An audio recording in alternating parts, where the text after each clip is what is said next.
Cleveland, Ohio. After 18 years on the air, Mike signs off for the final time this Friday. The popular morning sports talk show on ESPN Radio and ESPN2, hosted by Mike Greenberg and Cleveland native Mike Golic, is coming to an end this week as Greenberg moves on to a new morning show on ESPN television, while Golic remains in the familiar 6:10 a.m. time slot alongside a new partner, Trey Wingo. During a recent interview with Cleveland.com, Golic, the pride of St. Joseph High School and former Philadelphia Eagles defensive tackle, talked about the end of Mike starting a new show, his love for Cleveland, and the current state of the city's three sports teams. Related, ESPN's Trey Wingo eager to get started on Mike's successor JM. This is the last week of Mike. Describe your emotions. MG. It's kind of weird because there hasn't been a ton of emotion. For the last few months, I've been preparing for the next show. Had I been done with ESPN and retiring at the end of this week, I would have been more nostalgic, but honestly, I don't have a lot of time to do that.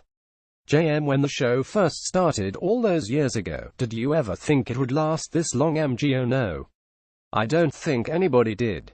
I played 9 years in the NFL and felt pretty good about it. When this starts, you have no idea, you just do the best show you can. There's no way from day one did we think 18 years later we'd be going into in the National Association of Broadcasters Broadcasting Hall of Fame get a chance to do all the things we've done. JM. How did you react when you learned Mike was ending? MG. Quite honestly, when I first heard they were splitting us up, I was highly disappointed. I didn't understand why. There's still part of me that still doesn't understand it. But, I'm an employee, I don't get to say. You accept it and go on to the next thing. But I was very surprised. It's been a pretty successful show for the company, but, again, I'm not paid to make those decisions. JM. What about when you found out that you were continuing on a new iteration of the show with Wingo and your son, Mike Jr.? While join you for the first hour. MG. They had talked to me about doing a show with my son. I didn't bring that up. They did. Then, they said they're going to get another host and asked me about Trey. I was like, are you kidding? I've known Trey for years. We started at NFL Live in 2003, we live in the same town, our kids are the same age, we've hung out. I have instant chemistry with Trey, I always have. So, that was a no-brainer. There was a part of me that thought maybe I'll just be done with this, but I get along so well with Trey, and the chance to work with my son as well rejuvenated me to kind of till the soil and keep going. JM. A lot has been written and speculated about your relationship with Greeny. How would you describe it? MG. My relationship with Greeny is fine. The most disappointing thing to me is when you hear former people that worked on the show talking anonymously about behind-the-scenes things. That aggravated me a lot. Greeny and I are fine. We're going to go off on our separate ways. We never lived close to each other anyway. Our kids aren't the same age. So, we were never in the position to hang out a lot anyway. We just meshed so well on the show. He's going to be in New York. I'm still in Connecticut, so I'm sure our paths will cross. JM. How will the new show be different? MG. This isn't rocket science. We're not going to reinvent the wheel. We're going to do sports radio and entertainment. The one thing that will be different is when we started on TV in 2004, we were a radio show on TV. There were more radio elements, sound bites, weather bits, and funny morning show things. Then, over the last few years, it's been a conscious effort by ESPN to make it more of a TV show that was also in radio. We lost some of the radio feel, so we're going back to being radio on TV. I'm very excited about it. We're going to have fun. JM. Talk about working with Trey and Mike Jr. MG. Trey and I are about the same age, but having my 28-year-old son on the show is going to really help with the younger crowd getting that millennial point of view on the show. We're three very self-deprecating guys who like to laugh at ourselves and have some fun. JM. Was working with your son ever a dream for either of you? MG. He would certainly love to still to be playing in the NFL, but he's very good at this. When he started working here, there was never, oh, I wonder how can Mike and I work together. I think it was smart of ESPN to put us on a college bowl games last year. We have a good relationship. He has the same kind of sense of humor as me. So, when it was brought up, it was one of the things that really kept me here.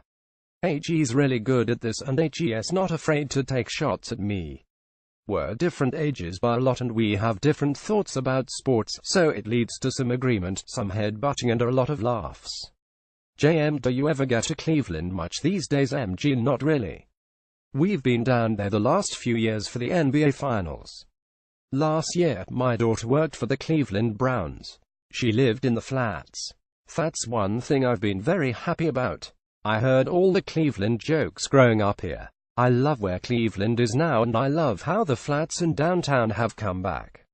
It's fantastic. My mom still lives in Willowick, my brother Greg lives in Mentor, Bob lives in Solon.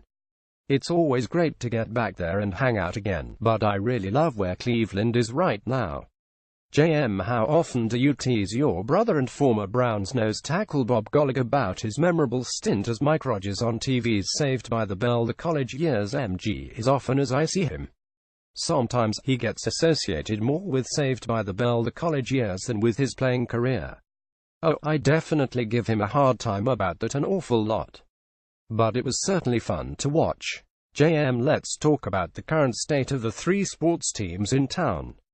Finish this sentence. The Cleveland Browns should keep Deshaun Kaiser at quarterback for the rest of the year just to find out if HE's going to be the guy going forward. Right now, even more than the coach or the front office, whoever is going to be in charge needs to find out if this is the guy we're going to build around, or do they need to move on. JM, the Cavs have started slowly out of the gate. Do they get back to the NBA Finals this season? MG, absolutely. The regular season doesn't matter to them. It's about getting enough cohesiveness during the season that, when the playoffs start, you have that chemistry you need to make that run. It doesn't matter where they're seeded. In my eyes, they're still the team that comes out of the East. JM, do you think LeBron James stays in Cleveland? MG, I don't know why he would leave.